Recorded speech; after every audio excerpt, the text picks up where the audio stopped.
선생님, 네, 예, 어디시라고요? CVSC 소속의 최규선 수의사입니다. 수의사요. 소속이 뭐라고요? 수의사요. CVSC라는 기관의 소속이 CVSC라는 회사가 있습니까? 아니요, 기관입니다. 그러니까 소속이 어디냐고요? 기관 저는 그 말고. 기관 소속인데요. 아니 소속을 말씀을 하시라니까. 그래서 소속 몰라요? 제가 CVSC 소속이라고 하면은 안 되는 걸까요? 그러니까 병원을 아니시고 소속이 어디라고 하셨죠? CVSC입니다. CVSC가 뭔데요? 전화하셨죠 지금? 6번 전화하셨죠? 그러니까 제품을 저희가 선생님, 샀는데 안 문제가 삽니다. 있다니까요. 제품을 안녕하세요. 케어펫 구독자 여러분, 박정석 수의사입니다. 제가 또 혼자 진행을 맡게 되었습니다. 오늘 이제 준비한 컨텐츠는 매달 쏟아지는 반려동물 제품이나 반려동물 정책 관련된 소식들 한 번에 모아서 전달하는 월간 반려동물 시장 보고라고 하는 월반시 컨텐츠를 준비했는데요. 반려동물 건강과 관련해서 궁금한 점이 많은 우리 케어펫 구독자 여러분들이 다 좋아하시고 흥미로워 하실 만한 내용으로 준비해봤으니까 한번 시청해 주시면 좋을 것 같습니다. 그럼 시작하겠습니다.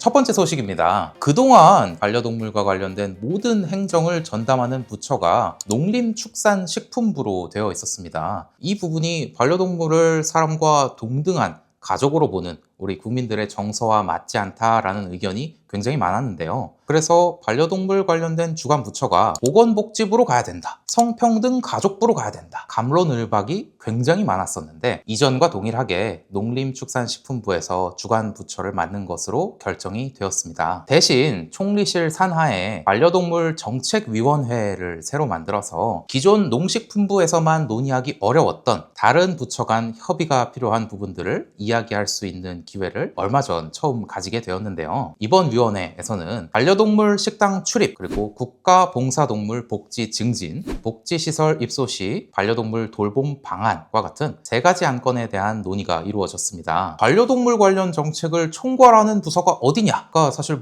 되게 큰 문제인가? 라고 생각하시는 분들도 있겠지만 굉장히 중요한 문제입니다. 예를 들어서 요즘 전쟁으로 인해서 호르무즈 해협이 봉쇄되면서 원유 수입이 굉장히 어려운 상황인데요. 그에 따라서 의료 현장에서 주사기나 수액과 같은 의료 필수품들이 부족해지는 현상이 발생하고 있습니다. 동물병원도 그 예외는 아닌데요. 봄철 광견병 관납 백신 접종 기간인데도 불구하고 백신은 있지만 주사기가 없어서 접종을 하지 못하는 사태가 곳곳에서 벌어지는 일들도 있었습니다. 이러한 의료 물품의 경우 동물보다는 사람에서 사용량이 많고 보건복지부에서 그 수급을 컨트롤하다 보니까 농식품부가 주관 부처인 동물병원은 후순위로 밀릴 수밖에 없는 게 현실이에요. 이러한 부분들을 포함해서 농식품부 혼자서는 해결하기 어려웠던 여러 가지 문제들을 반려동물 정책위원회에서 심도 있게 의견을 교환해서 해결해 주셨으면 하는 바람이 있습니다. 두 번째 소식입니다. 식약처에서 식품 부당 광고와 가짜 정보에 대응하기 위한 전담 조직으로 식품 부당 행위 긴급 대응단을 출범하였다는 소식입니다. 대응단에서는 정보 수집부터 현장 점검, 기획 단속, 위해 성분 검사 및 제도 개선까지 포함해서 통합적으로 대응해서 보다 안전하고 믿을 수 있는 식품을 소비자가 먹을 수 있도록 할 예정인데요. 하지만 이제 안타깝게도 식약처에서 말하는 식품의 범위에는 반려동물용 식품인 사료는 들어가지가 않습니다. 많은 보호자 여러분들이 헷갈려 하시는 부분 중에 하나인데, 반려동물 식품인 사료는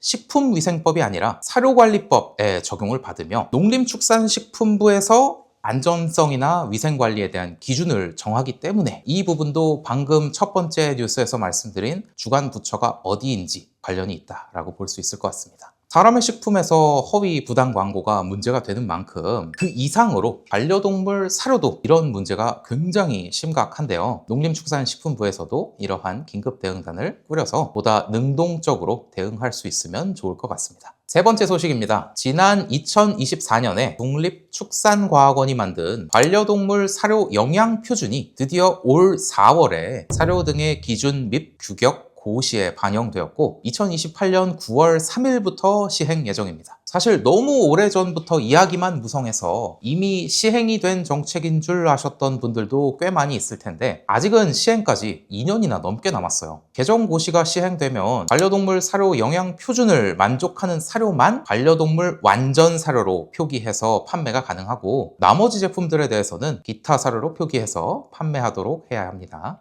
또한 과대 및 허위 광고에 대한 기준도 강화돼서 특정 원료를 첨가한 사료임을 강조하기 위해서는 그 함량을 꼭 공개할 수 있도록 제도화되었다라는 점이 저희 케어펫 입장에서는 제일 좀 마음에 드는 부분이었어요. 세세한 내용들에 대한 논의는 지속적으로 이루어지고 있고요. 과연 이 제도가 안전한 사료를 고를 수 있는 실질적으로 도움이 되는 제도가 될 것인지는 아직 조금 더 지켜봐야 될 것 같아요. 아직 시간이 많이 남았으니까 각 부처 그리고 산업에 종사하시는 실무자분들의 의견을 수렴해서 실제로 소비자한테 도움이 될 수 있는 좋은 정책을 만들었으면 좋겠습니다. 네 번째 소식입니다. 반려동물의 수명을 연장시킬 수 있다라고 주장하는 약물이 최근 몇 년 동안 여러 SNS를 뜨겁게 달궜는데요. 바로 그 주인공인 미국의 생명공학 기업 로얄에서 만든 LOI-002 약물이 미국 FDA의 안전성 평가를 통과했다라는 소식입니다. 지난 24년에 유효성 평가를 통과한 것에 이어 안전성 평가까지 통과해서 이제 제조 및 품질 평가만 통과하면 조건부 승인 가능성이 생기는데요. 물론 아직 세 번째 단계를 통과할지는 알 수가 없고 통과한다고 해도 조건부 승인 후 추가적인 검증 단계를 거쳐야지만 정식 승인이 가능하니까 국내 출시까지는 좀 많이 남았을 것 같아요. 4에서 5년 이상 걸리지 않을까 추측되는데 그래도 이러한 약물들이 등장한다는 건 한 명의 반려동물 보호자로서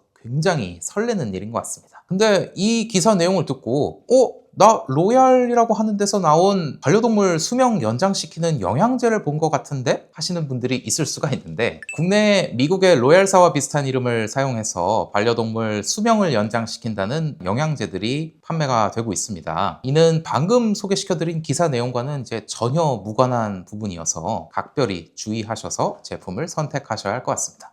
다섯 번째 소식입니다. 아프리카 돼지열병이 발생한 농가의 일부 사료에서 아프리카 돼지열병 바이러스 유전자가 검출돼서 검역본부에서 해당 혈장 단백질 사료 첨가제 품목에 대해서 긴급 사용 중지 명령을 내렸습니다. 많은 반려동물 보호자님들이 사료 첨가제 같은 문구가 들어가서 혹시 강아지나 고양이도 이러한 질환에 걸릴 수 있는 건 아닌지 사료에도 이런 게 첨가된 건 아닌지 많은 우려를 표하셨는데요. 사용 중지된 첨가제의 경우 어린 돼지의 면역력을 높이기 위해서 첨가되는 제품이기 때문에 개, 고양이 사료에는 첨가되지 않는 게 팩트고요. 아프리카 돼지열병은 개나 고양이한테는 전염되지 않아서 안심하셔도 괜찮을 것 같습니다. 여섯 번째 소식입니다. 최근 날씨가 많이 따뜻해지면서 다시 진드기가 기성을 부리고 있는데요. 최근 수원 시내동물병원에서 SFTS가 강아지에서 확진되는 사태가 벌어졌습니다. SFTS는 중증 열성 혈소판 감소 증후군의 약자로 사람과 강아지가 모두 감염될 수 있는 진드기맥의 바이러스 질환인데요. 감염 동물의 혈액이나 체액과의 접촉을 통해서 사람에게도 전파될 수 있기 때문에 매우 주의해야 하고 사람에서 치사율이 20%에 달하는 치명적인 질환이고 치료제나 백신이 없어서 진짜 조심하셔야 됩니다. 수원시에서 발생한 환자의 경우 캠핑 이후 진드기에 물린 강아지가 40도 이상의 고열, 식욕부진, 기력 저하 증상을 호소해서 병원에 내원했는데요. 혈액 검사 결과 염증 수치의 상승과 함께 백혈구 및 혈소판 수치가 뚜렷하게 감소하는 특징을 보였다고 합니다. PCR을 통해서만 확진될 수 있는 질환이기 때문에 확진까지 시간이 조금 오래 걸리는 편인데요. 의심되는 환자의 경우 다른 동물이나 사람에게 전파되는 것을 막기 위해서 보호자와 수의사 모두가 주의해야 할 것으로 생각됩니다. 진드기가 많은 계절에는 야외 활동을 최대한 삼가시고 진드기 구충을 철저하게 하셔야 합니다. 산책 이후에 발열이나 무기력증, 식욕 저하 같은 증상이 있다라고 하면 근처 동물병원에 꼭 방문하셔서 진료를 받아보시고 혹시 SFTS는 아닌지 진단을 받아보실 필요가 있을 것 같습니다. 마지막 소식입니다. 반려동물 사료 품질 평가기관 CVSC가 진행한 국내 유통사료 품질 스크리닝 평가에서 검사를 진행한 사료 총 10종 중 8종이 평가 미달 판정을 받은 것으로 알려졌습니다. CVSC는 기준을 위반한 8종 중 기준 미달의 정도가 심한 4종에 대해서는 사료 이름과 미달 내용을 공개하였고요. 경미한 4종에 대해서는 해당 사료 제조사 또는 유통사에 이 내용을 전달해서 개선할 수 있도록 독려했다라고 밝혔습니다. CVSC가 명단을 공개한 4종 중 2개는 사료관리법과 사료 등의 기준 및 규격을 위반한 경우였고, 나머지 2개는 CVSC 자체 기준을 위반해서 반려동물들이 먹었을 때 건강에 문제가 발생할 가능성이 있다라고 판단했다고 밝혔는데요. CVSC가 발표한 위반 사료 4종은 보시는 화면과 같습니다. 위반 내용에 대해서 하나씩 한번 살펴보겠습니다. 첫 번째 사료는 젠틀 베이크 사료입니다. 1년 전에 케어펫에서 진행했던 사료 이상형 월드컵 컨텐츠에서 가성비 및 영양, 성분, 원료 등을 고려했을 때 1등을 차지했던 사료인데, 실제로 검사를 해봤을 때는 사료 포장지에 적혀있는 내용과는 다른 부분이 좀 많았던 것 같습니다. 등록 성분표에는 조해분 11.9% 이하, 칼슘 1.8% 이상, 인 1.4% 이상으로 표기가 되어 있지만, 실제 CVSC가 검사한 검사값에서는 조해분 12.35%, 칼슘 3.23%, 인 2%로 검출이 되었는데요. 조해분의 경우 저 정도의 오차값은 샘플마다 차이가 있을 수 있다라고 이제 100번 양보해서 말을 하지만, 칼슘과 인 수치는 너무 지나치게 높다라는 게 이제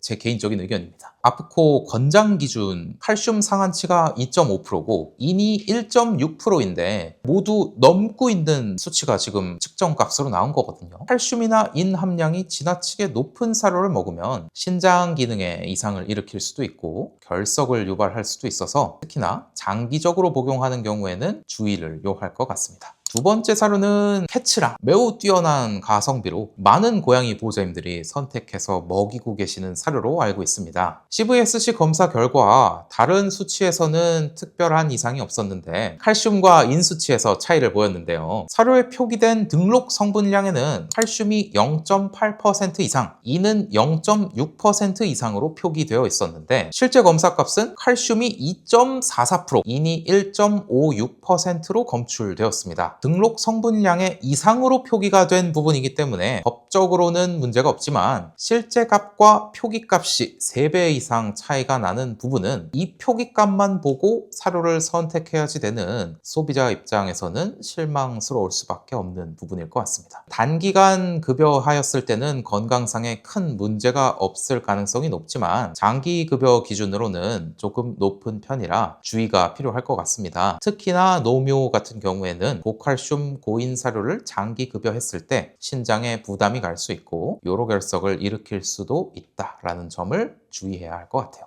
세 번째 사료는 알레바 사료였습니다. 조단백이 22% 이상, 조지방 14% 이상, 조해분 7.1% 이하로 표기하였는데 실제로는 조단백이 19.34%, 조지방이 12.07%, 조해분이 9.11% 검출되었습니다. 수의사가 생각했을 때는 건강에 이상은 없을 것 같지만 법적으로 문제가 있는 부분이기 때문에 수정이 필요할 것 같습니다. 단백질을 22% 이상, 지방을 14% 이상 넣었다라고 명기를 했는데 실제로는 그것에 미달되어서 단백질과 지방이 부족하다라는 얘기니까요. 건강에 문제가 있는 건 아니지만 소비자의 알 권리를 위해서 성분 등록표를 다시 등록하거나 사료 샘플 간에 차이가 있지는 않은지 다시 한번 조사를 해보면 좋을 것 같습니다. 네 번째 사료는 웰리스에서 나온 사료입니다. 위반 내용이 알레바의 경우와 비슷한데요. 조지방이 13% 이상 포함되었다라고 등록 성분표에는 적어주었는데 실제 검사값은 8.51%로 4.49% 정도의 큰 차이가 있었습니다. 칼로리 계산에도 영향을 줄 수 있는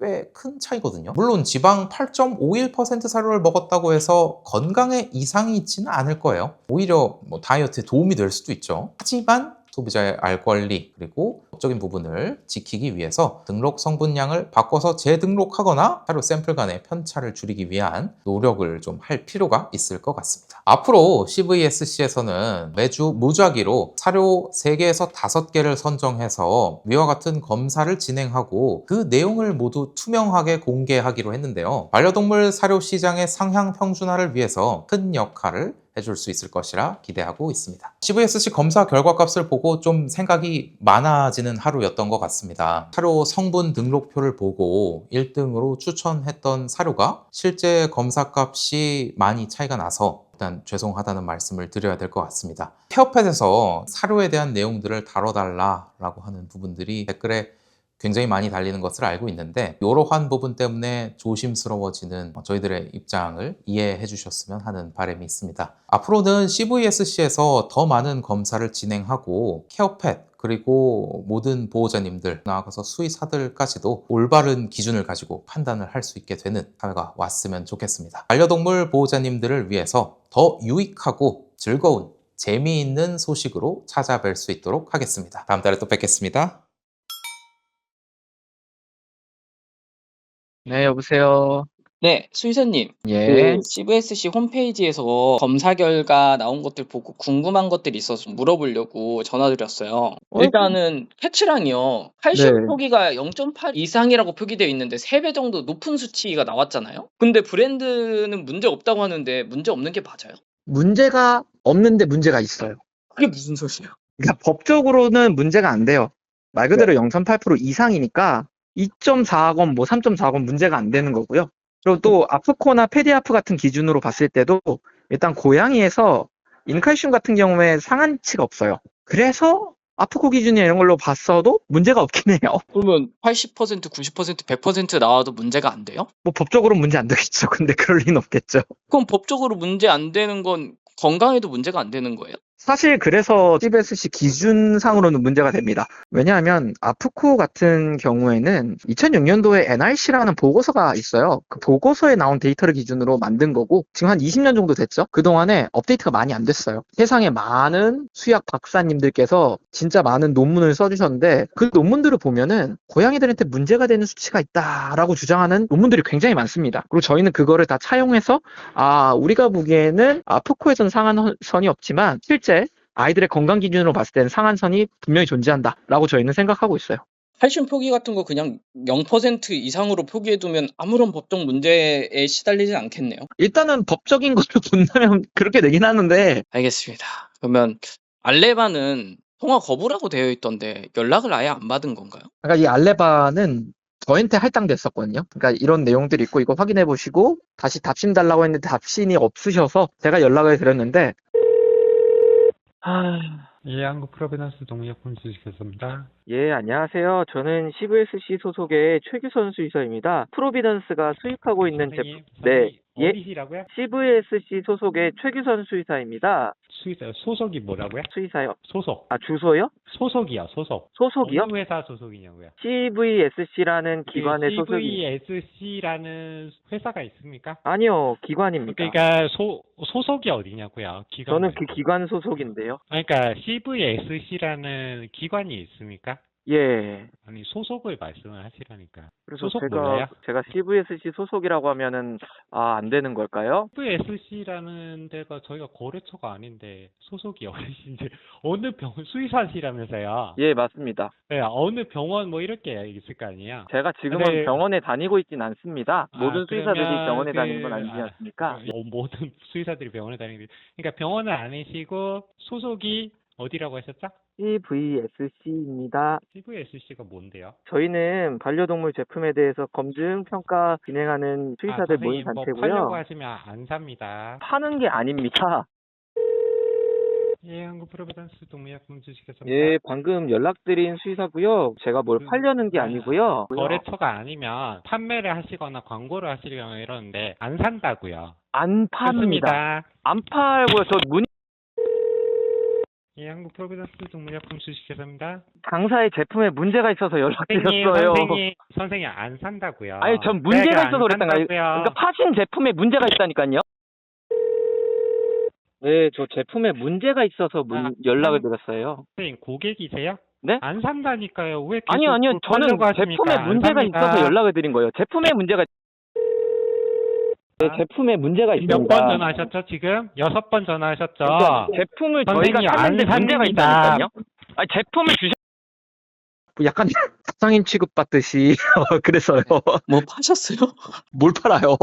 그냥 계속 전화를 끊으시는 거예요. 그래서 뭐 어쩔 수 없죠. 알겠습니다. 웰니스에는 자체 검사 문제 없다고 주장하던데 그러면 CVSC 검사가 잘못된 건가요? 아니요, 검사가 잘못됐을 리는 없습니다. 저희는 사료 검정기관, 공인된 사료 검정기관 통해서 검사를 진행하기 때문에 일단은 유한양행 측에서도 저희한테 자료를 줬습니다. 근데 자료를 보면은 저희랑 똑같은 제품으로 검사를 했는지를 모르겠어요. 왜요? 보통은 사료검정기관에다가 검사를 맡길 때에는 생산 일시를 적어서 사료검정기관에 보내요. 그럼 사료검정기관도 이 생산 일시에 이 제품에 대해서 우리가 검정한 값은 이렇게 나온다라고 보내주시는데 그러니까 이게 없는 상태로 보냈어요. 근데 사실은 이게 뭐 선택사항이긴 하지만 원래 수입하시는 분들은 보통은 기본적으로 이걸 다 적어요. 이유가 왜 그러냐면 사료검정기관에서의 검사 자료는 검사 결과지는 1년에 한 번씩 있으면 되긴 한데 수입을 1년에 한 번씩 하나요? 여러 번 하겠죠. 예, 그럴 확률이 높죠. 그러면 수입할 때마다 검사를 계속 맡기고요. 수입사가 내부적으로도 관리하기 편하게 하기 위해서 다 적거든요. 근데 그 그러면은 내용이 없어요. 네. 예, 어떤 사료로 검사했는지 모르는 검사표네요. CVSC에서 다시 재검사해보면 안 돼요? 그래서 저희가 다시 재구매해서 검사를 돌리려고 했는데 이게 품절 처리가 돼 있더라고요. 그래서 내부적으로 대기업에서도 이제 프로세스 확인을 하고 계신 중인 것 같다. 이렇게 생각합니다. 문제가 없다고 왔는데 품절 처리가 되어 있다고요? 다시 연락 오겠죠? 네. 오호라, 알겠습니다. 젠틀베이크 네. 성분표가 평균치면 그 성분표보다 무조건 낮은 게 있다는 거 아니에요? 그러면 이거는 불법이잖아요. 뭐 지금 말씀하신 게 틀린 건 아닌데 저는 사실 그렇게 해석은 안 해요. 이거 완전 럭키박스잖아요. 뭐 어쩔 아- 때는 뭐 0. 몇 %, 어쩔 때는 3.2%. 그러니까 보통은 이게 1.8% 이상이라고 되어 있잖아요. 네. 그러면 우리는 무조건 1.8% 이상은 지킬 수 있다라고 생각하면 그 내용을 넣거든요. 그래서 저는 여기 봤을 때 이 평균이라고 말하는 게 대충 한 뭐 2.0 이상 아니면 1.9 이상이 뜨는데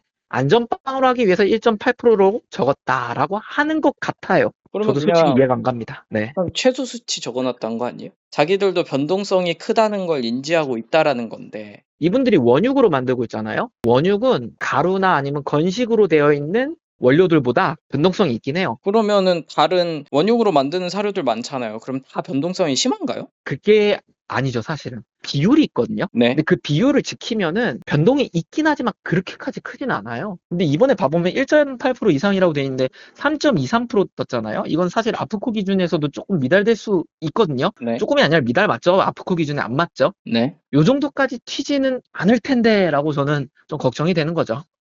뭐 제품이 뭐 싼 제품도 아니고 사실 우리가 그 비싼 제품에 대해서 가격을 지불하는 이유는 뭐랄까 정도 관리를 당연히 해줄 거라 생각하고 사는 거니까. 그래서 그러면 매일 답변을 저렇게 할 게 아니라 두말할 거 없이 잘못된 거 아니에요, 이거는? 수치가? 뭐 지켜봐야죠. 전체적으로 좀 개판이네요. 그래도- 수입 사료가 이렇게 문제가 많을지 몰랐어요. 제가 맨날 하는 말이에요. 막 국산이라고 안 좋은 거 아니고요. 수입이라고 무조건 좋은 거 아니에요. 수입 사료들 중에서도 좀 그런 곳이 있고 잘하는 곳이 있고 국내에서도 좀 그런 곳이 있고 잘하는 곳이 있어요. 단지 국가만으로 이렇게 비교하는 거는 좀 아니라고 생각을 하고요. 그래서 저희 같은 애들이 있다고 저는 생각하고 있습니다.